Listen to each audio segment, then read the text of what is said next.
السلام عليكم ورحمة الله وبركاته. ازيكم عاملين ايه؟ وحشتوني جدا جدا جدا. فيديونا النهاردة كمان احنا هنعمل النهاردة حاجة بقى، بصوا، حاجة سبيشال بقى. هنعمل السجق. اخر فيديو نزلناه كان الكبدة، وهنعمل كمان النهاردة فيديو السجق علشان يبقى سجق وكبدة، ويبقى كده محرمناش اي واحدة لسه متجوزة عايزة تعمل اكل جديدة تعمل سجق بطريقة احترافية جدا وسهلة جدا. ما تنسوش بس قبل ما نقول هنعمل ايه، متنسوش تدعمونا باللايك واشتراك، وتقولوا لي رايكم في الكومنتات. رايكم بيهمنا جدا جدا. بصوا احنا يا جماعه معانا اقل، يعني يعتبر ربع كيلو سجق. انا عايزه اقول لكم ان احنا ايه، بما ان الاسعار غاليه فاحنا دلوقتي بنعمل ايه، بنلم نفسنا شويه او بنلم ايدينا شويه عشان نعمل اكلات حلوه وفي نفس الوقت ما تكلفنيش. طبعا السجق زي ما انتم شايفين كده معانا كام طماطمايه، يعني يعتبر نص كيلو طماطم، على 4 قرون فلفل رومي، وممكن كمان تقللي الفلفل عن كده. معانا بصلتين متوسطين زي ما انتم شايفين. وهنبدأ بقى نغسلهم ونبدأ نقطع. يلا بينا. بدأنا نمسك نقطع الطماطم زي ما انتم شايفين بالشكل اللي قدامكم، وهبدا اقطع كمان البصل. بصوا انا بقطع كل حاجه عشان عايزه اوريكم ان انا قطعت كل حاجه، مش عايزه اقعد ايه، بصوا قطعت البصل، بصوا قطعت الطماطم. عايزه، لا، عايزه اقطع كله مره واحده علشان ايه، تشوفوا ان انا قطعت كل الحاجات مره واحده. هسيبكم في الحته دي تشوفوها. ايوه كده. بصوا بقى البصل بتقطعيه متوسط، لا صغير ولا كبير. برضو البصل ما ينفعش يا جماعه، الاكلات الحرشه دي اللي هي بتاعه العربيه ما ينفعش نعملها في الكبه، علشان البصل هيتقطع صغير جدا، وللاسف احنا هنبقى عايزين البصل يظهر في الاكل. زي ما انتم شايفين اتلخمت في البصلايه والله. اتلخمت. لو انتوا لسه موجودين لحد دلوقتي ما تنسوش تدعموني باللايك واشتراك في القناه، وتقولوا لي رايكم في الكومنتات. ايوه زي ما انتم شايفين كده. بصوا ده تقطيعة بصل تانية، ما انا بقى قاعده بشكل لكم بقى في تقطيع البصل، يعني عشان بس ايه تشوفوا معانا التقطيع عامله ازاي.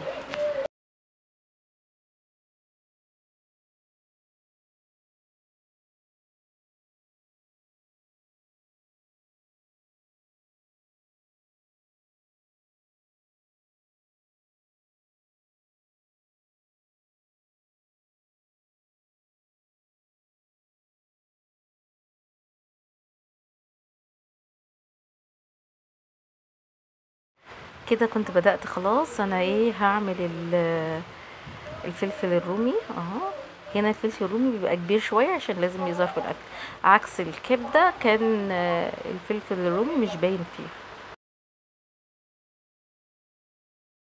كده انا كنت قطعت كل الحاجات اللي انا وريتها لكم، وكمان كنت كمان حمرت السجق. انا طبعا بدي السجق ده تحميره بسيطه، بديله تحميره بسيطه كده علشان لازم يبقى السجق كده ماسك نفسه، وكمان ما ينزلش منه ميه ولا دهون كتير.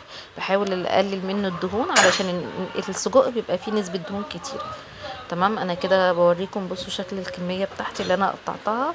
الطماطم بتبقى متقطعه التقطيع العاديه، لا كبيره ولا صغيره. البصل حجمه صغير، الفلفل برضو حجمه صغير زي ما انتم شايفين كده.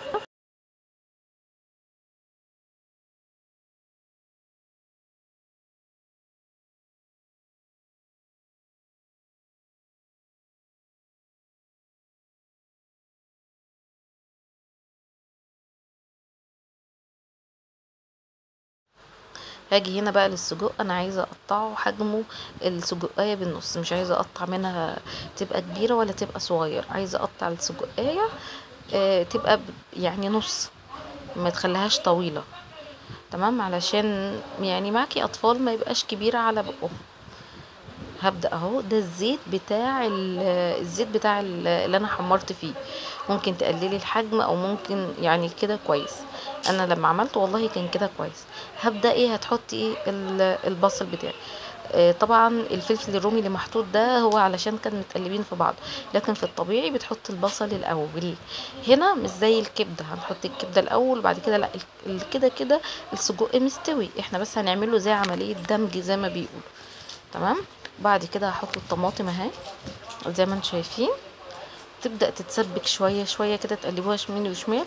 وخدوا بالكم ما تحطوش التوابل، ما تحطوش التوابل دلوقتي، التوابل هتحط اخر حاجة وهقول لكم ليه. كملوا بس معايا الفيديو، واللي ما حطش لايك يحط يلا لايك.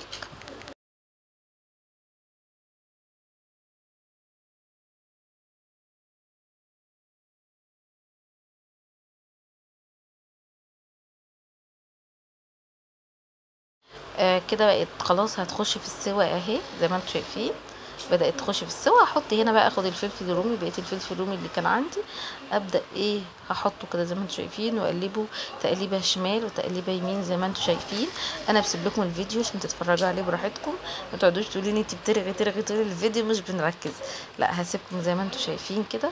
هبدأ اجيب بقى السجق اللي عندي اللي انا مقطعاه. بصوا التقطيعه مش صغيره قوي عشان ما تدوبش، ومش كبيره قوي، انا مقطعاها متوسطه. ممكن تقطعيها اقل من كده بشويه، مفيش مشكله.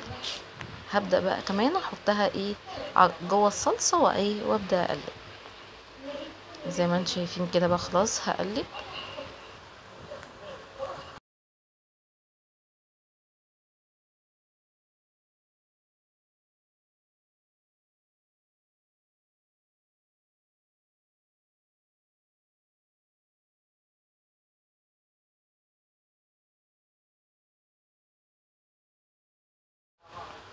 بعد ما خلاص هجيب حوالي كوبايتين مية او كوباية مية كبيرة، وهبدأ ايه زي ما انتم شايفين كده ايه ازودها. وفي نفس الوقت انا موطية النار، مش معلية النار على الاكل، لا موطية النار.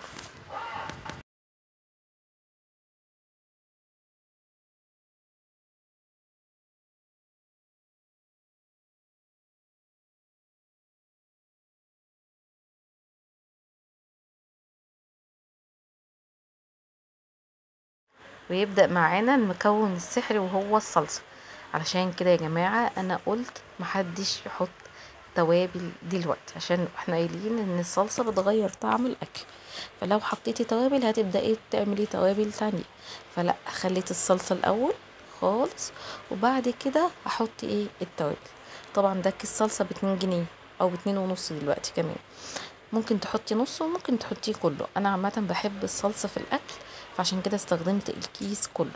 عايزه انت تقللي مفيش مشكله، ممكن تحطي لو عندك برطمان هتحطي معلقه واحده.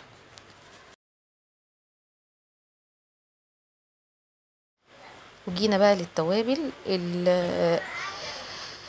السجق ما بيتحطلوش فلفل، ما بتحطلوش كمون، كزبره، ملح، بابريكا، وممكن تحطي شطه كمان، بس انا بحطش الشطه عشان الاطفال. فلفل اسود.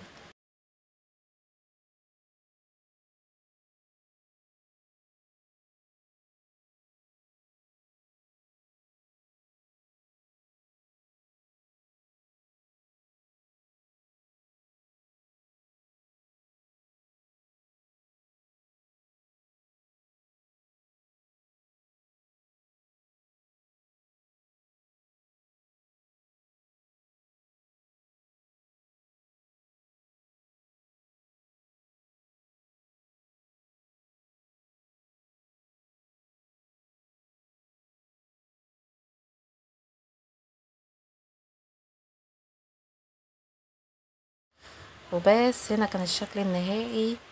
لا لا